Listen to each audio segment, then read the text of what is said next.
Hello, আজ তোমাদের সকলের সামনে পাঠ্যক্রম বিষয়টি নিয়ে আলোচনা করব। পূর্বে আমরা শিক্ষার অন্যতম উপাদান শিক্ষক সম্পর্কে আলোচনা করেছিলাম। সেদিন বলেছিলাম এরপরে যেটা তোমাদের গুরুত্বপূর্ণ অধ্যায়, মানে একাদশ শ্রেণীর ক্ষেত্রে গুরুত্বপূর্ণ একটি অধ্যায়, পাঠ্যক্রম সম্পর্কে ভিডিও বানাবো।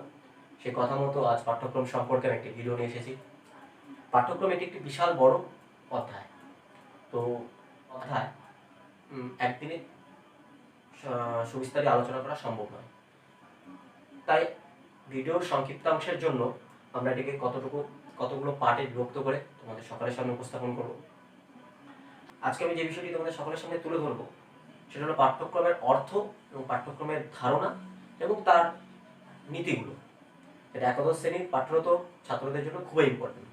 পাশাপাশি যারা এডুকেশন নিয়ে পাস অনার্স পড়ছো কিংবা যারা বিএড স্টুডেন্ট তাদের ক্ষেত্রে পাঠ্যক্রম এটি একটি গুরুত্বপূর্ণ অধ্যায়। যাই হোক, কথা না বাড়িয়ে আমরা মূল বিষয় অর্থাৎ পাঠ্যক্রম সম্পর্কে আলোচনা করছি। আচ্ছা, পাঠ্যক্রম এটা একটা বাংলা শব্দ। এর ইংরেজি শব্দ হলো কারিকুলাম। ইংরেজি থেকে কারিকুলাম বলা হয়।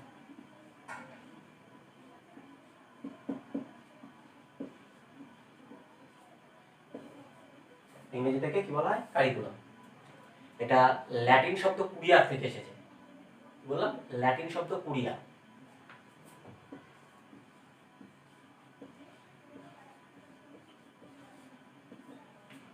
ল্যাটিন শব্দ কুরিয়ার থেকে এসেছে, CURRER, কুরিয়ার থেকে এসেছে, যার অর্থ হলো রেস কোর্স বা দৌড়ের পথ।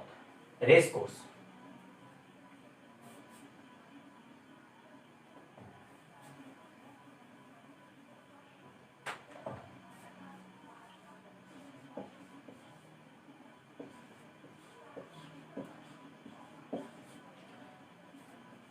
রেস কোর্স বা দৌড়ের পথ। অর্থাৎ খেলার মাঠে আমরা দেখতে পাবো একটা শিশু বা পার্টিসিপেট তারা কি করে, নিজের সামর্থ্য অনুযায়ী যত দ্রুত সম্ভব তাদের পূর্ব নির্দিষ্ট লক্ষ্যপথে পৌঁছানোর চেষ্টা করা হয়। অর্থাৎ তাদের জন্য পূর্বে একটি লাইন টানা থাকে, তারা যত তাড়াতাড়ি সম্ভব একটা নির্দিষ্ট পথ ধরে সেই লাইনটিকে অতিক্রান্ত করতে হয়। একই রকম পাঠ্যক্রম হলো এমন একটি মাধ্যম যার সাহায্যে একজন শিক্ষার্থী তার সামর্থ্য চাহিদা অনুযায়ী পূর্ব নির্দিষ্ট লক্ষ্যপথে পৌঁছতে পারে। অর্থাৎ পাঠ্যক্রম হলো একটি মাধ্যম, শিক্ষা পৌঁছানোর একটি মাধ্যম। এই পাঠ্যক্রম সম্পর্কে বিভিন্ন শিক্ষাবিদ বিভিন্ন মন্তব্য করেছেন। তার মধ্যে শিক্ষাবিদ ক্রো অ্যান্ড ক্রো, তার সেই সংজ্ঞাটা বিশেষ গুরুত্বপূর্ণ। তিনি বলেছেন পাঠ্যক্রম হলো বিদ্যালয়ের শ্রেণীকক্ষ এবং শ্রেণীকক্ষের বাইরে সেই সব কর্মসূচিকে সংযোজিত করে যার মাধ্যমে শিক্ষার্থীর দৈহিক, সামাজিক, প্রাক্ষবিক, নৈতিক, আধ্যাত্মিক প্রভৃতি বিকাশের ঘটানোর কৌশল হিসেবে ব্যবহার করা হয়। আবার শিক্ষাবিদ কানিংহাম বলেছেন পাঠ্যক্রম হলো এমন একটি হাতিয়ার যা দিয়ে বিদ্যালয়ের আদর্শ অনুযায়ী থেকে তৈরি করা যায়। আবার আরেকজন বিশিষ্ট শিক্ষাবিদ রয়েছে হর্নি, তিনি বলেছেন শিক্ষার্থী যা কিছু শেখে তা সবই হলো পাঠ্যক্রম। তো এক একজন শিক্ষাবিদ এক এক রকম সংজ্ঞা প্রদান করেছে পাঠ্যক্রম সম্পর্কে। তো পাঠ্যক্রমে যদি অর্থগুলো বিশ্লেষণ করা যায় বা সংজ্ঞাগুলো বিশ্লেষণ করা যায় তাহলে আমরা এই কনসেপ্টটাই খুঁজে পাবো। যাই হোক, পরবর্তী পাঠ্যক্রমের যে বৈশিষ্ট্যগুলো রয়েছে সে সম্পর্কে আলোচনার পূর্বে ছাত্রদের মধ্যে একটা সমস্যা হয়ে থাকে পাঠ্যক্রম সম্পর্কে। অনেকে ভেবে থাকে পাঠ্যক্রম বা পাঠ্য বিষয় বা পাঠ্যসূচি বিষয়গুলো এক, মানে সবগুলোকে একসঙ্গে গুলিয়ে দেয়। তো প্রথমে আমি এই ধারণাগুলো বা এই ভুলভ্রান্তিগুলো দূর করে দেওয়া। তাই পাঠ্যক্রম, পাঠ্য বিষয় আর পাঠ্যসূচির মধ্যে যে কি তফাৎগুলো রয়েছে সেগুলো আমি একটু বলে দিই।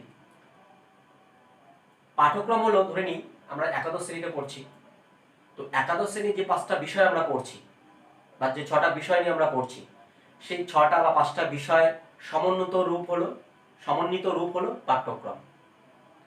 অর্থাৎ একাদশ শ্রেণীতে আমরা বাংলা, ইংরেজি বা আমাদের পছন্দের যে 3টে বা 4টা সাবজেক্ট আমরা বেছে নিই, সেই সমস্ত 5টা বা 6টা সাবজেক্ট মিলিত রূপ হলো পাঠ্যক্রম।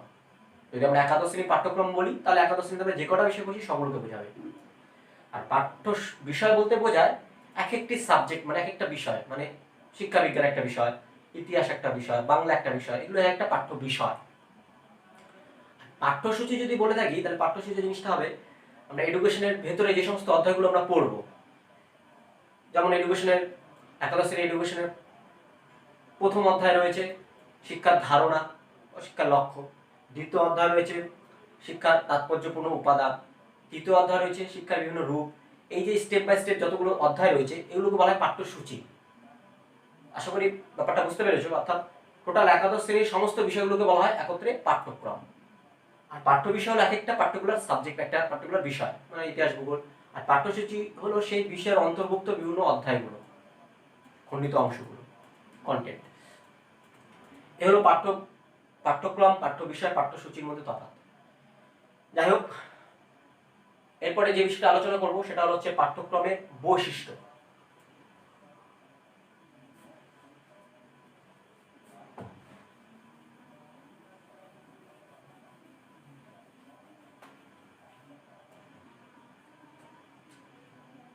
Characteristics of curriculum, characteristics of curriculum অর্থাৎ পাঠ্যক্রমের বৈশিষ্ট্য।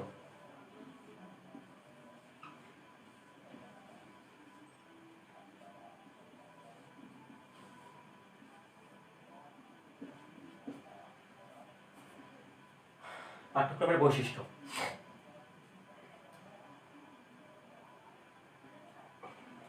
পাঠ্যক্রমের প্রকৃতিটা আমরা যদি বিশ্লেষণ করি, তার মধ্যে কতগুলো বৈশিষ্ট্য উঠে আসবে, সেই বৈশিষ্ট্যগুলো একটা একটা করে আলোচনা করব। পাঠ্যক্রমের অন্যতম একটা বৈশিষ্ট্য হলো পাঠ্যক্রম হলো একটি উদ্দেশ্য নির্ভর প্রক্রিয়া। অর্থাৎ সমাজের কি চাহিদা, রাষ্ট্রের কি চাহিদা, ব্যক্তির কি চাহিদা, এই সমস্ত কিছু আগে থেকে নির্ধারিত করা হয়ে থাকে। অর্থাৎ পূর্বে এগুলো নির্দিষ্ট করা হয়ে থাকে। আমরা শুধুমাত্র সেই পাঠ্যক্রমের মাধ্যমে সেই পূর্ব নির্দিষ্ট লক্ষ্যপথে পৌঁছানোর চেষ্টা করি। তাই পাঠ্যক্রমের একটি অন্যতম বৈশিষ্ট্য হলো এটি উদ্দেশ্য নির্ভর প্রক্রিয়া। তৃতীয় বলেছে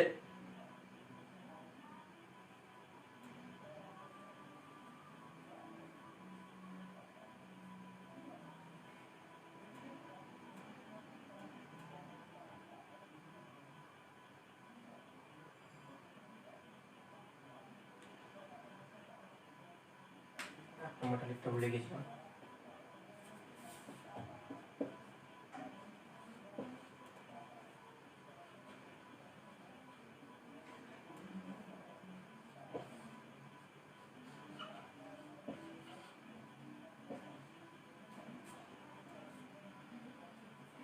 একটা নম্বর ছিল উদ্দেশ্য নির্ভর, 2 নম্বর হবে হচ্ছে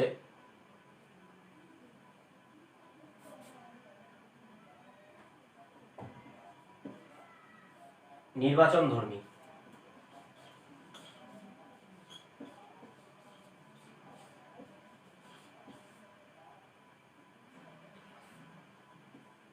নির্বাচন ধর্মী অর্থাৎ পাঠ্যক্রম একটা নির্বাচন ধর্মী প্রক্রিয়া। নির্বাচন ধর্মী বলতে কি বোঝাচ্ছে,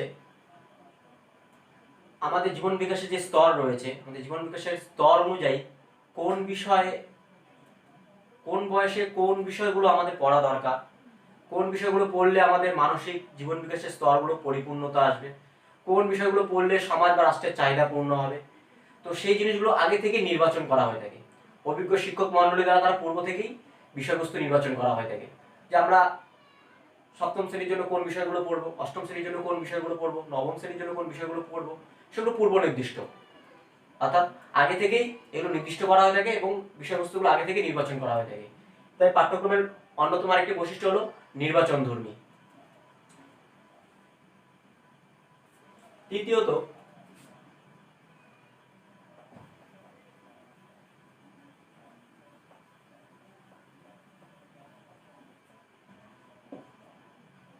পরিবর্তনশীলতা।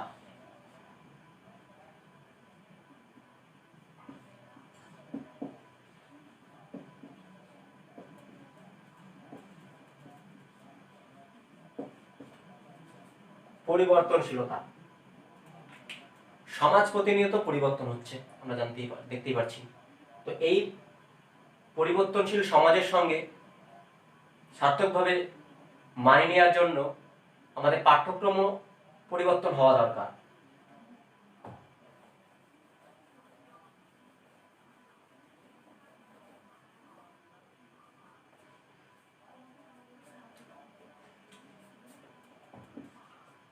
নমনীয়তা।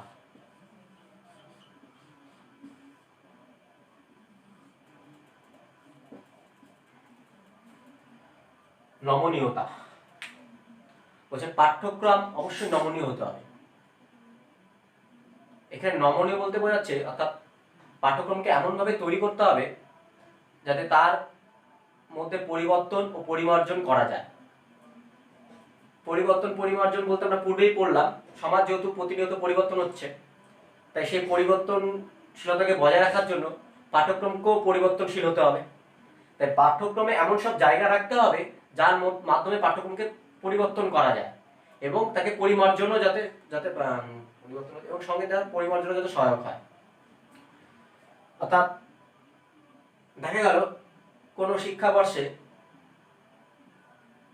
পাঠ্যক্রম চলাকালীন কোনো শিক্ষার্থী সেই পাঠ্যক্রম গ্রহণে বা পাঠ্যক্রম পড়ার ক্ষেত্রে বিশেষ কোনো সমস্যা দেখা দিল, সেটা শুধুমাত্র একজনের ক্ষেত্রে হলে হবে না, মোটামুটি সংখ্যাগরিষ্ঠ শিক্ষার্থীর মধ্যে যদি একই সমস্যা দেখা দেয় তাহলে অভিজ্ঞ শিক্ষক মণ্ডলী সেই সমস্যাগুলো গুরুত্ব বিবেচনা করে সেগুলোকে পরিবর্তন করার জন্য অগ্রণী ভূমিকা নেবে। তাই পাঠ্যক্রমকে এমনভাবে তৈরি করতে হবে যাতে সেই পরিবর্তন ঘটানো যায় এবং পাশাপাশি তাকে পরিমার্জনও করা যেতে পারে। পরিমার্জন বলতে এখানে কি বোঝাতে চেয়েছে, অর্থাৎ কোনো একটা নির্দিষ্ট অংশে যদি ত্রুটি থাকে সেই ত্রুটিটাকে দূর করে বা সংশোধন করে তার মধ্যে আরো বিশেষ কোনো বিষয় অন্তর্ভুক্ত করে তাকে যাতে আরো উন্নত করা যায়, এই ব্যাপারটা করেছে পরিমার্জন। অর্থাৎ পাঠ্যক্রমকে এমনভাবে নমনীয় করে তুলতে হবে যাতে তাকে বিশেষ কোনো পরিস্থিতিতে পরিমার্জন ও পরিবর্তন করা যায়। বাস্তব ভিত্তিক।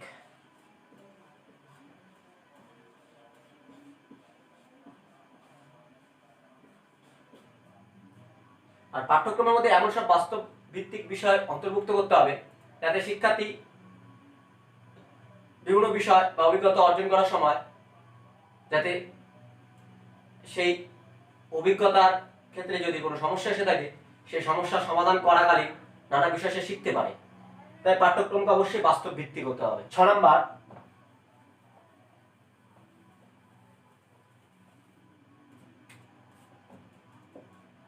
সমন্বয়ধর্মী।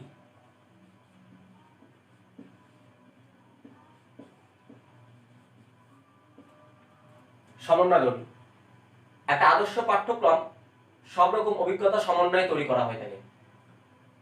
অর্থাৎ শুধুমাত্র বিষয়ভিত্তিক জ্ঞান প্রদান করলেই হবে না, তার মধ্যে সমাজের চাহিদা, বাস্তব ভিত্তিক চাহিদা, শিক্ষার্থীর কি কি চাহিদা রয়েছে সেই সমস্ত অভিজ্ঞতার সমন্বয়ে পাঠ্যক্রম তৈরি করতে হবে। তাই পাঠ্যক্রমের একটা অন্যতম বৈশিষ্ট্য হলো এটি সমন্বয়ধর্মী। সপ্তমত, সর্বাঙ্গীন বিকাশ।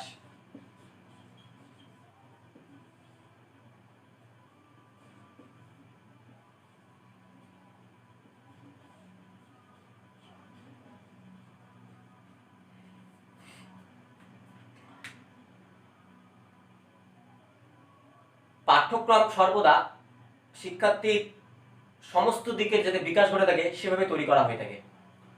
অর্থাৎ শুধুমাত্র যে বিষয়ভিত্তিক জ্ঞান অর্জন করবে তা নয়, শিক্ষার্থীর ভেতরকার যে সমস্ত গুণাবলীগুলো রয়েছে সেই গুণাবলীগুলোর পরিস্ফুটিত বিকাশ যাতে শিক্ষার্থী পাঠ্যক্রম আয়ত্ত করার মাধ্যমে, পাঠ্যক্রম পড়ার মাধ্যমে বিকশিত করতে পারে সেভাবে পাঠ্যক্রমকে প্রস্তুত করা হয়। তাই পাঠ্যক্রমের অন্যতম একটি বৈশিষ্ট্য হলো সর্বাঙ্গীন বিকাশ।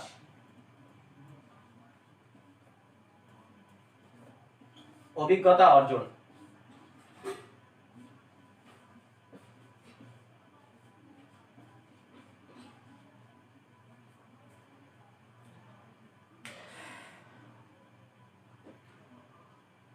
পাঠ্যক্রমের সাহায্যে শিক্ষার্থী নির্দিষ্ট বিষয়ে অভিজ্ঞতা অর্জন করে থাকে। অর্থাৎ পাঠ্যক্রমের কাজ শিক্ষার পূর্ব নির্দিষ্ট লক্ষ্যপথে শিক্ষার্থীকে এগোতে সহায়তা করা, তেমনি শিক্ষার্থী যাতে ভবিষ্যতে একজন সুনাগরিক হিসাবে নিজেকে সমাজে প্রতিষ্ঠিত করতে পারে সেভাবে উপযুক্ত করে গড়ে তোলা। তাই পাঠ্যক্রমের অন্যতম একটি বৈশিষ্ট্য হলো অভিজ্ঞতা অর্জন।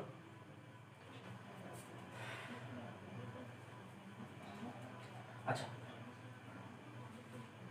পাঠ্যক্রমের নীতি বা পাঠ্যক্রমের মূল বিচার্য বিষয়, এটাও পরীক্ষা অনেক সময় এসে থাকে। আর একাদশ শ্রেণীর বার্ষিক পরীক্ষায় এই নীতিটা কিংবা পাঠ্যক্রমের মূল বিচার্য বিষয়গুলো খুবই ইম্পর্টেন্ট। সাথে বিচার্য বিষয়টাও লিখে দিচ্ছি।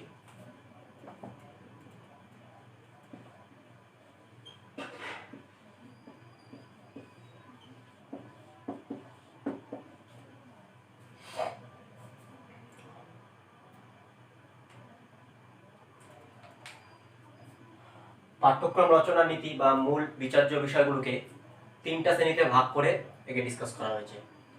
যার 1 নম্বরে রয়েছে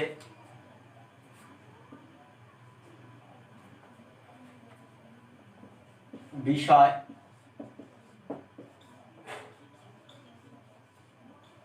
নির্বাচন সংক্রান্ত নীতি,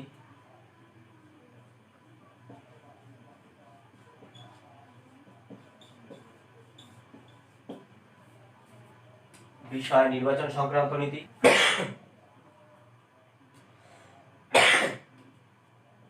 2 নম্বর উপাদান বিন্যাসের নীতি।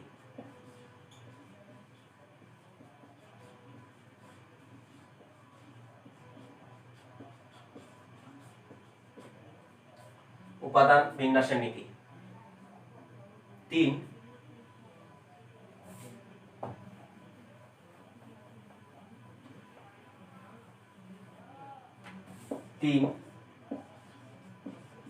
পাঠ্যক্রমের ক্রিয়াগত নীতি।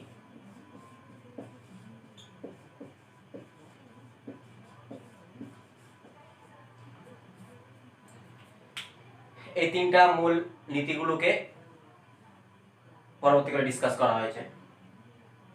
তার মধ্যে প্রথমটা আলোচনা করছি। প্রথমটা ছিল পাঠ্যক্রমের বিষয় নির্বাচন সংক্রান্ত নীতি।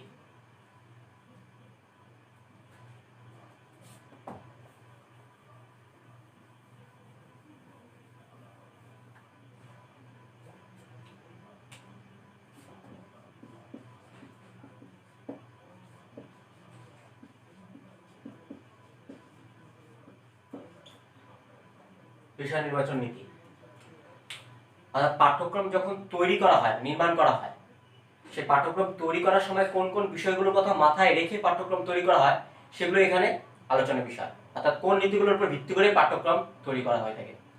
তার মধ্যে 3টা নীতির মধ্যে আমরা বললাম যে বিষয় নির্বাচন সংক্রান্ত নীতিটা এখানে আলোচনা করবো। তো এই বিষয় নির্বাচন সংক্রান্ত নীতির মধ্যে অনেকগুলো বিষয় রয়েছে, বিষয় নির্বাচন সংক্রান্ত নীতিগুলোর মধ্যে অনেকগুলো ভাগ রয়েছে বা অনেকগুলো পর্যায় রয়েছে। এর একটা করে আমি আলোচনা করছি। প্রথমটা হবে হচ্ছে উদ্দেশ্য কেন্দ্রিকতা নীতি। বিষয় নির্বাচন নীতির অন্যতম একটা সাব পয়েন্ট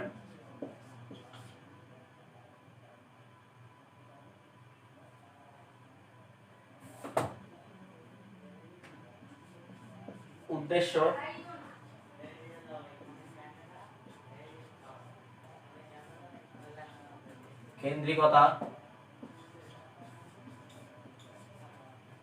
কেন্দ্রিকতা নীতি।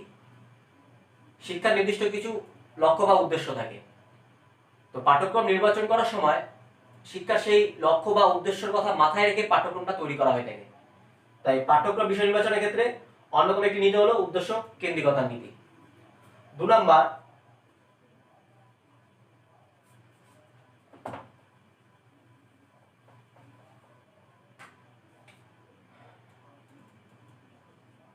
শিশু কেন্দ্রিকতা নীতি।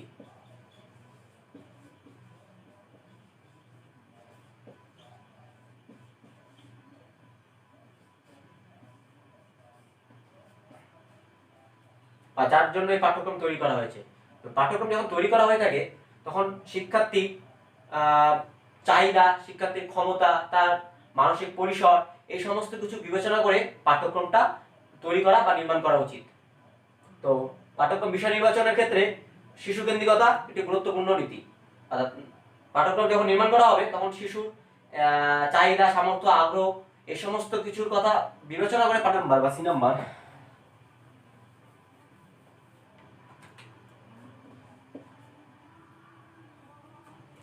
সংরক্ষণের নীতি।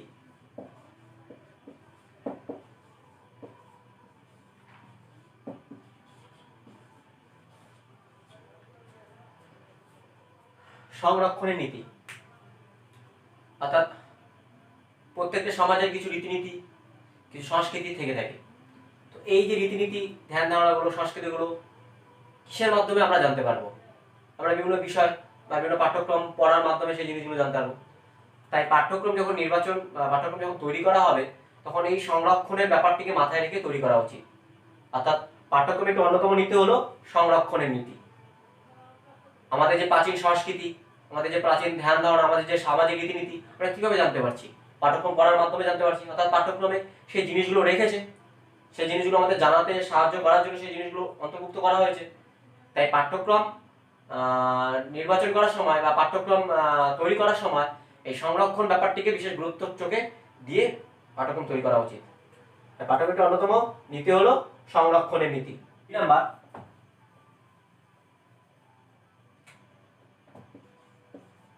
অগ্রমুখীনতার নীতি।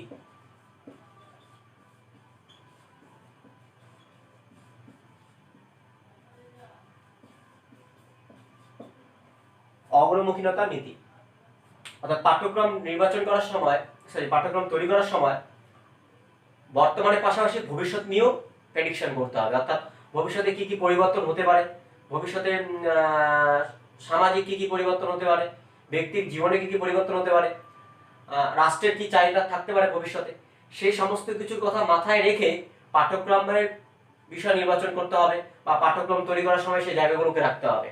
অর্থাৎ পাঠ্যক্রম নির্বাচন করার সময় বা পাঠ্যক্রম তৈরি করার সময় বর্তমানের পাশাপাশি ভবিষ্যৎ নিয়েও প্রেডিকশন করে পাঠ্যক্রম তৈরি করতে হবে। তাই পাঠ্যক্রম রচনার একটি অন্যতম নীতি হলো অগ্রমুখীনতার নীতি। ই নাম্বার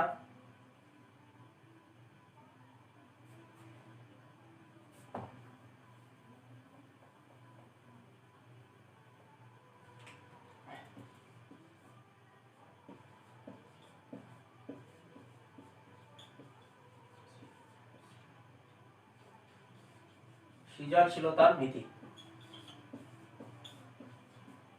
সৃজনশীলতা কিছু ব্যক্তিগত গুণাবলী থাকে যেগুলোর দরুন একটা শিশু থেকে আরেকজন শিশুকে পৃথক বলতে পারি বা পৃথক করা যেতে পারে। তো পাঠ্যক্রম পড়ার মধ্য দিয়ে বা পাঠ্যক্রমের মধ্য দিয়ে শিশুর এই সমস্ত সৃজনশীলতা বা ক্রিয়েটিভিটিগুলো প্রকাশ করে থাকে। তাই পাঠ্যক্রমকে এমনভাবে তৈরি করতে হবে যার মাধ্যমে শিশু তার নিজস্ব গুণাবলীগুলো প্রকাশ করতে বা প্রকাশ করার সুযোগ পায়। তাই সৃজনশীলতা পাঠ্যক্রমের একটি অন্যতম গুরুত্বপূর্ণ নীতি। অর্থাৎ পাঠ্যক্রম তৈরি করার সময় এই সৃজনশীলতা নীতিগুলোকে, এই হলো পাঠ্যক্রমের বিষয় নির্বাচন সংক্রান্ত নীতিগুলো। এরপরে আমরা পড়বো পাঠ্যক্রম নীতি দ্বিতীয় গুরুত্বপূর্ণ পয়েন্ট, উপাদান বিন্যাসের নীতি।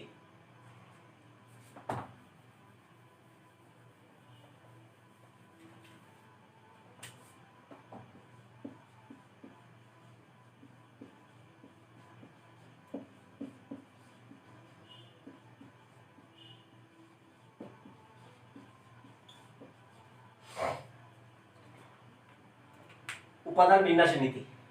এই উপাদান বিন্যাসের নীতির মধ্যে দুটি নীতি কার্যকর। একটা হলো সমন্বয় নীতি, একটা হলো ক্রমবিকাশের নীতি। সমন্বয় নীতি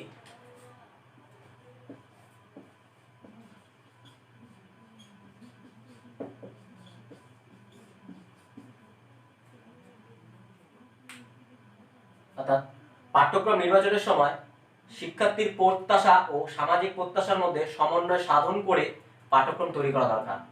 যখন অভিজ্ঞ শিক্ষক মণ্ডলী পাঠ্যক্রম তৈরি করবে তখন তিনি এই দিকটা বিবেচনা করবেন যাতে এর মাধ্যমে শিক্ষার্থীর নিজস্ব প্রত্যাশাগুলো বা নিজস্ব গুণাবলীগুলো এবং সমাজ কি কি চায় সে সমস্ত গুণাবলীর মধ্যে যাতে সমন্বয় সাধিত হয়। আমরা বৈশিষ্ট্যের মধ্যে দেখেছিলাম এটা। তাই পাঠ্যক্রম উপাদান বিন্যাসের একটি অন্যতম নীতি হলো সমন্বয়ের নীতি। 2 নাম্বার বা বি নাম্বার, ক্রমবিকাশের নীতি।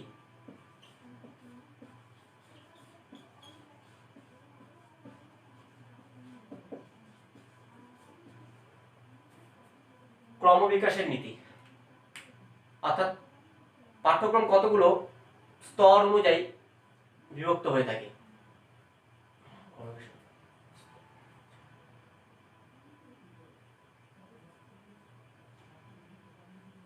পাঠ্যক্রম উপাদান বিন্যাসের অন্যতম একটি নীতি হলো ক্রমবিকাশের নীতি, অর্থাৎ পাঠ্যক্রম যাতে স্তর অনুযায়ী ধাপে ধাপে এর উন্নত লাভ করা যায় বা যারা উন্নত শিখরে পৌঁছানো যায় সেইভাবে তাকে তৈরি করতে হবে। অর্থাৎ পাঠ্যক্রম তৈরি করার সময় ক্রমবিকাশের নীতিটাকে গুরুত্বপূর্ণভাবে দেখতে হবে। এরপরে চলে আসি 3 মেন নাম্বারে, পাঠ্যক্রমের ক্রিয়াগত নীতি।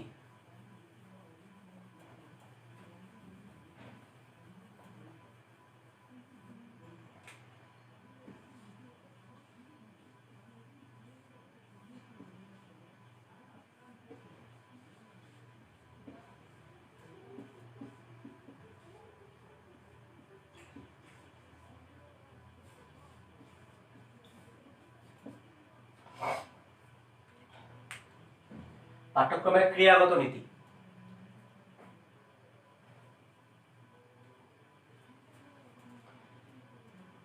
এর মধ্যে আবার কতগুলো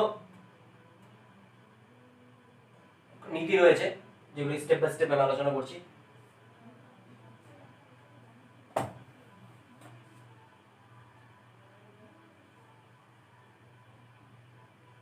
এটুকুর মধ্যে জায়গা হওয়ার সম্ভাবনা কম রয়েছে, ছোট ছোট করে লিখছি।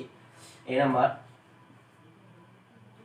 কর্ম কেন্দ্রিকতার নীতি।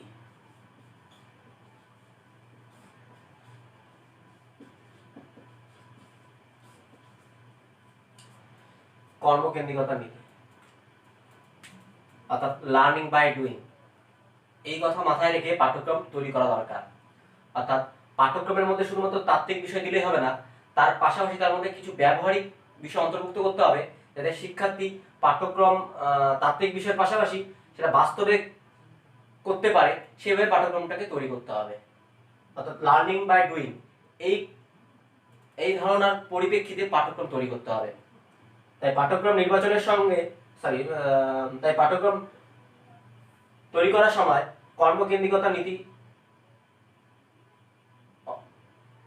গ্রহণ করতে হবে।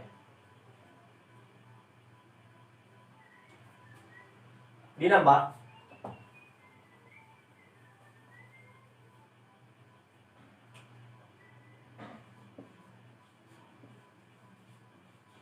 নমনীয়তার নীতি।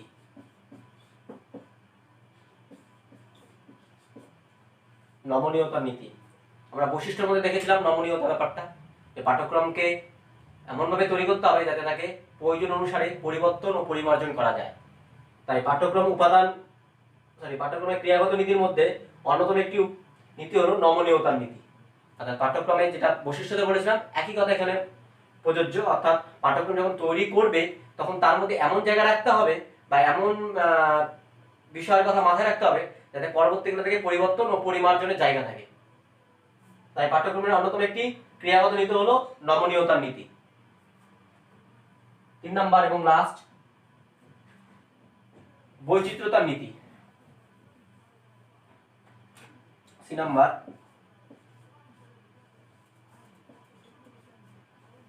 বৈচিত্র্যতার নীতি।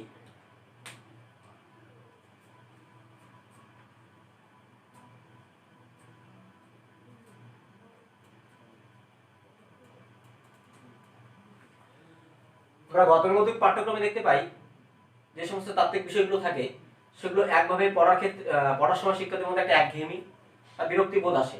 তাই পাঠ্যক্রম তৈরি করার সময় এমন বিষয় মাথায় রাখা উচিত যাতে পাঠ্যক্রম পড়ার মধ্যে শিক্ষার্থীর মধ্যে বৈচিত্র্যতা আসে, একটা আনন্দর মাধ্যমে সে শিখতে পায়। তাই পাঠ্যক্রমকে এমনভাবে তৈরি করতে হবে যাতে শুধুমাত্র শিক্ষণীয় বিষয় বা তাত্ত্বিক বিষয় থাকবে তা নয়, তার মধ্যে বিভিন্ন রকম ব্যবহারিক বা বাস্তব ভিত্তিক বিষয় থাকবে যার মাধ্যমে শিক্ষার্থী পড়ার আগ্রহ প্রকাশ পায় এবং তার মধ্যে পড়ার প্রতি আগ্রহবোধ জন্মায়, অর্থাৎ তাদের মধ্যে যাতে বিরক্তিকর অবস্থা বা বিরক্তিবোধ না আসে।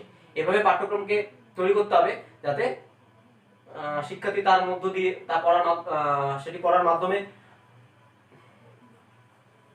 পাঠ্যক্রমকে এমনভাবে তৈরি করতে হবে যাতে শিক্ষার্থী তার প্রতি আকর্ষণ বোধ করে। অর্থাৎ পাঠ্যক্রম রচনার সময় বা তৈরি করার সময় বৈচিত্র্যতার কথা মাথায় রেখে তৈরি করতে হবে।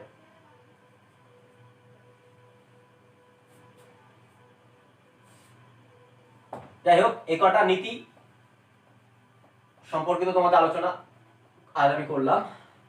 এগুলোই পরীক্ষার ক্ষেত্রে খুবই ইম্পর্টেন্ট। অর্থাৎ একাদশ শ্রেণীর যে বার্ষিক পরীক্ষা হয়ে থাকে সেখানে পাঠ্যক্রমের এই বৈশিষ্ট্য আর নীতিগুলো পরীক্ষা খুব এসে থাকে। আর যে দুটো বিষয় আছে পাঠ্যক্রমের একাদশ শ্রেণীর জন্য খুবই ইম্পর্টেন্ট, সেটা হলো পাঠ্যক্রমের যে প্রকারভেদ গুলো আছে সেটা একটা প্রকারভেদ সম্পর্কে তোমাদের আলোচনা করব। আর যেটা খুবই আসে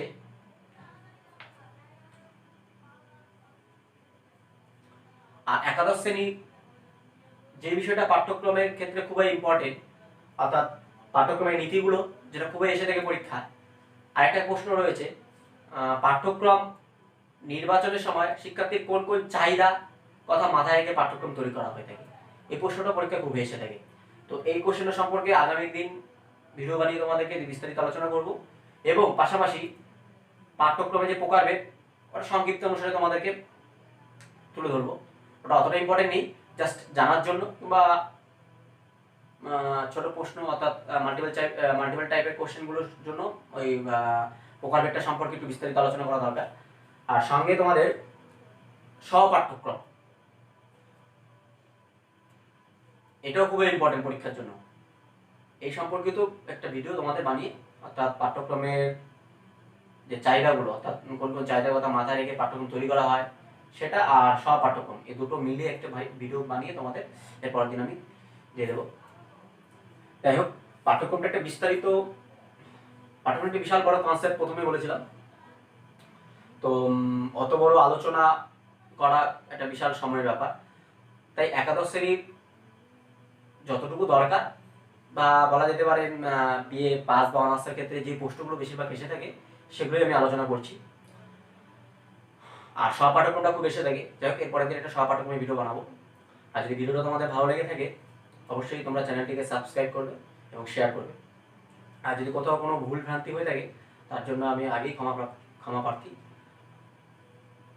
কারণ আমি নিজে পড়ছি এবং শিখছি, তো ভুল ভ্রান্তি হতেই পারে। তাই কোনো জায়গায় যদি ভুল হয়ে থাকে অবশ্যই আমাকে সাজেস্ট করবে কমেন্ট বক্সে। আর এরপরে তো পাঠ্যক্রমে একটা ভিডিও বানাবোই, সঙ্গে দ্বাদশ শ্রেণীর স্ট্যাটিস্টিক্স রয়েছে, স্ট্যাটিস্টিক্সের প্রথম যে কনসেপ্টগুলো রয়েছে মিন মিডিয়ান মোড বা ট্যালি, এই সম্পর্কিত একটা ভিডিও এর মধ্যেই তোমাদের আমি তুলে ধরবো। তো যাই হোক, আজকে এখানে শেষ করছি। নমস্কার।